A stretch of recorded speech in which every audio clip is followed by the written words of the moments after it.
안녕하십니까. 신의근의 군사TV 디펜스 브리핑입니다.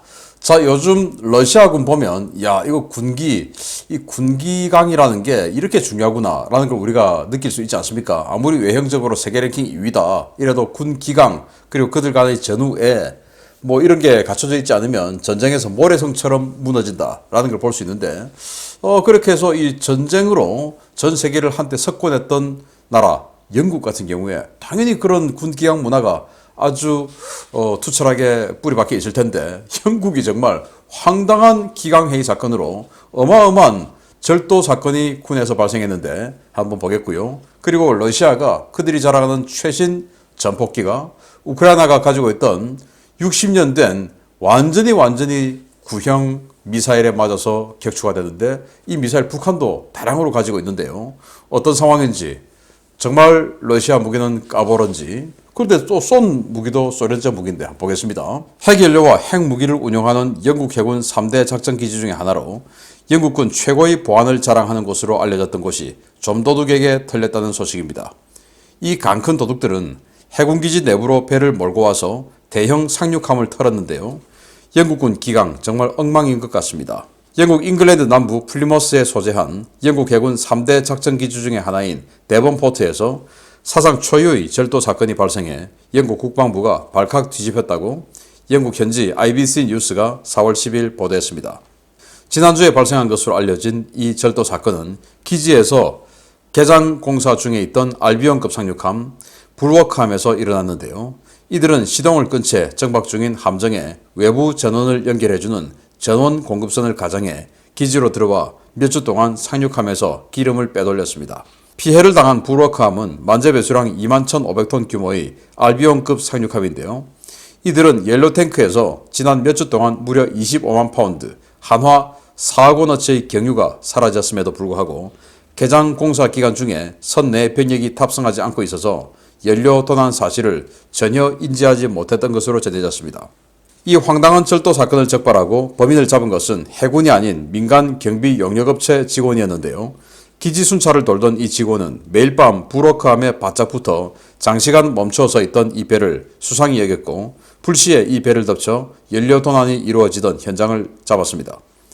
이번 사건을 두고 데번포트를 지역구로 두고 있는 노동당 루크 폴러드 의원은 예산 감축 압박을 받고 있는 군에서, 그것도 지금과 같은 고유가 상황에서 이런 엄청난 연료 절도 사건이 일어난 것은 당혹스럽기 그지없다라며 최고 수준의 보안이 적용되는 가장 안전한 해군기지의 보안 수준이 이렇다는 것에 참담함을 느낀다라고 비난했는데요.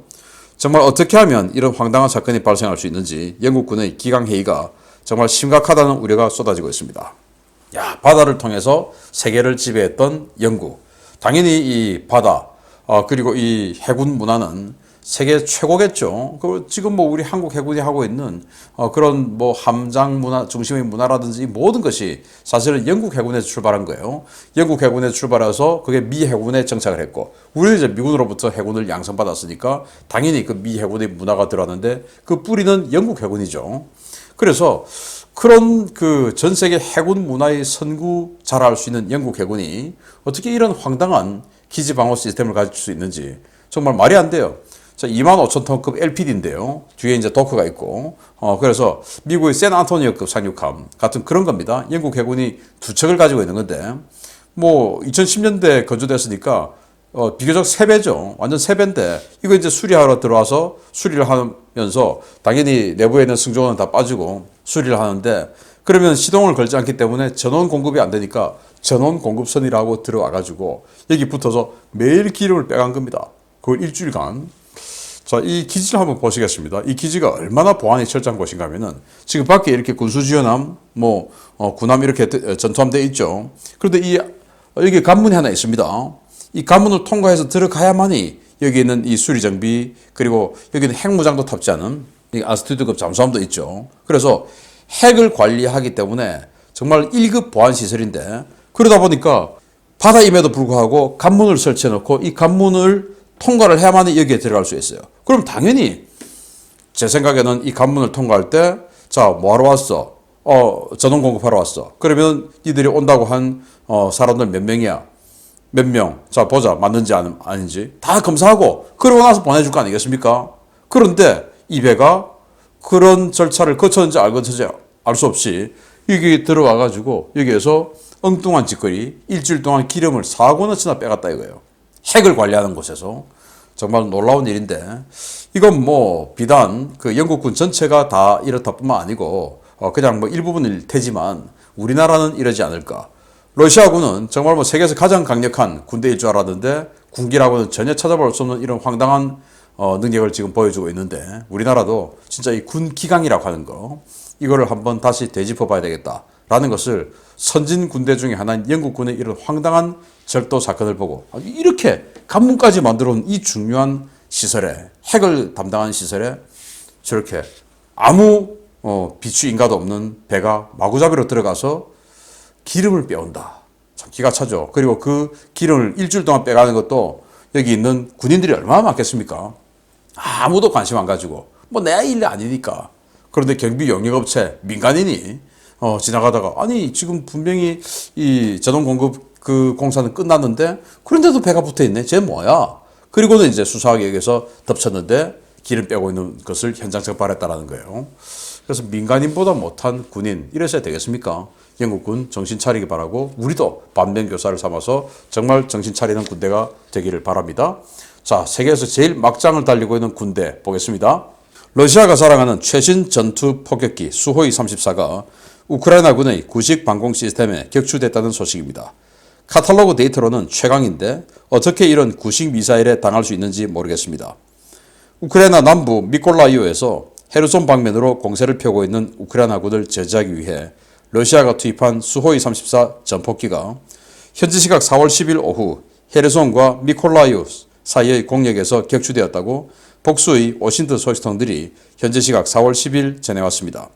이들은 우크라이나 남부작전사령부의 텔레그램 계정을 인용해서 4월 10일 헤르손에서 미콜라이오 방면으로 진입해 들어온 수호이 34 전폭기를 우크라이나군 방공부대가 지대공 미사일을 이용해 격추했으며 격추에 사용된 방공 시스템은 S-125 지대공 미사일이라고 밝혔습니다.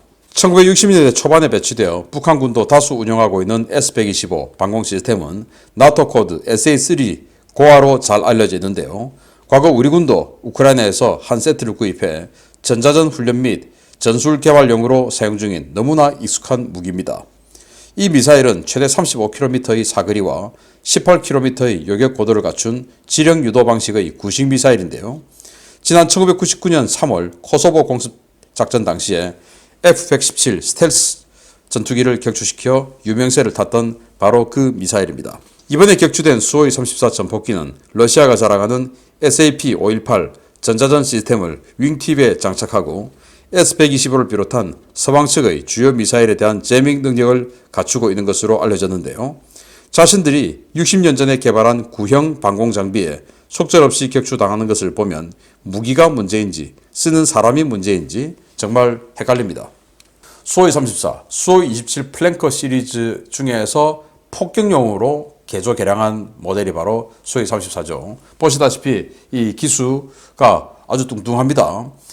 날렵하게 백조 주둥이처럼 뻗어 있는 게 수호이 27의 공통적인 특징인데 그렇게 해서 두 명이 좌석에 타는 게 이제 뭐 수호이 30도 이제 그렇게 볼 수 있는데 그걸 옆으로 늘려서 사이드 바이 사이드 해서 두 명이 조종사와 무장사가 나란히 옆으로 이렇게 앉게끔 되어 있어요. 자, 이렇게 이제 폭격기로 만들었고 이 폭격기의 장점은 뭐냐? 수호이 27 플랭커 시리즈의 엄청난 공중 기동력 그리고 덩치가 크기 때문에 폭장량 많은 거기에다가 폭격 능력에 아주 주안점을 두었지만 그래도 기본 베이스 자체가 공중전이 워낙 강한 그런 플랭커이기 때문에 호위기체 없이 스스로 들어가서 폭격을 하는데 그때 적 요격기가 나와도 스스로 공중전까지 해가면서 폭격을 할 수 있는 그런 컨셉으로 만든 게 이 수호이 34예요. 그러면서 여기 보시다시피 뭐 이런 게 있습니다. 날개 끝에 윙팁이라고 하는데 여기 하나, 또 이 끝에 또 하나 이렇게 뭔가가 달려있죠. 이건 미사일 아니고 전자전 시스템입니다. SAP-518이라고 하는 전자전 시스템인데 이거 이제 상대 미사일이 날아오면 그걸 가지고 이 미사일이 뭐냐 그래서 이 미사일이 가지고 있는 전자전 정보를 분석을 해서 미리 입력되어 있는 그런 방해 전파를 쏘는 거예요. 마치 라팔의 스펙트라 전자전 시스템처럼 그래서 적의 미사일이 날아오면 그걸 제밍시켜서 엉뚱한 대로 날아가게끔 만들어 버리는 거예요. 자, 그런 시스템을 장착을 하고 있는데 그러면서 폭격에 들어갔겠죠. 그런데 이번에 날아온 미사일은 뭐냐? SA-3. 북한도 가지고 있는 SA-3. 아마 북한 김정은이 요즘 열병식에는 워낙 구형이니까 잘 안 나오지만 초창기 열병식에 이렇게 생긴 미사일 보셨을 겁니다. 2013년, 14년 이 어간에 열병식 할 때 이거 보여주어서 제가 방송 출연해서 저런 구식 무기를 보여주냐? 부끄럽지도 않냐? 라고 제가 이야기를 했던 적도 있는데 아무튼 이거 사거리가 35km니까 또 요격고도는 18km니까 우리 한국군의 지금은 이제 퇴역을 다 하고 있는 호크 미사일 중거리 방공 시스템이죠. 그거하고 비슷한 능력이다. 그게 이제 40km니까 그렇게 보시면 되겠는데요. 이건 지령유도예요. 지령유도. 뭐냐? 여기 스스로 레이더가 있는 게 아니고 지상 통제소 이 안테나가 계속 적의 이 전투기를 계속 찍어주는 겁니다. 그래서 찍어줘서 이 미사일에다가 계속 이제 미사일을 이 지상에 있는 통제소에서 계속 끝까지 유도를 해주는 거예요. 보통의 요즘 미사일 같으면은 자 저거에 하고 딱 찍어주면 그 다음부터는 이 스스로 이 미사일이 락온을 딱 해가지고 그걸 가지고 끝까지 물고 그냥 가는 거죠. 그런데 얘는 처음부터 끝까지 계속 유도를 해줘야 돼요. 그러면은 상대 입장에서는 이 통제소와 이 미사일 사이에 벌어지고 있는 이 통신 요것만 딱 끊어줘 버리면 이 미사일은 그냥 아주 아무것도 아닌 그런 쇳덩이가 되는 것이죠. 덩치도 그냥 전봇대만 하는데 그냥 전봇대 되는 것입니다. 나르는 전봇대. 그런데 이 통신을 끊어주는 이 아주 간단한 이걸 지금 러시아군이 못했다. 우리 한국군도 이걸 우크라이나로부터 도입해서 이 재밍 연습 다 하고 전파 분석 다 하고 해서 북한이 만약에 이걸 쏜다. 당연히 그냥 재밍 해버리겠죠. 엉뚱한 데로 날아가게끔. 그런데 자신들이 60년 전에 개발한 당연히 전파와 소스 코드 다 알고 있겠죠. 그것도 재밍 못해가지고 맞고 격추가 되는 최신의 전폭기. 이거 도대체 무기가 문제인지 운용하는 사람이 문제인지 한 이것도 소련 러시아의 전신이 개발했는데 도대체 뭐가 문제인지 그 답이 알고 싶다. 그것이 알고 싶다. 도대체 러시아의 정체는 뭐냐. 참 이런 황당한 일이 있었다는 거 여러분들께 알려드렸습니다. 마치겠습니다. 감사합니다.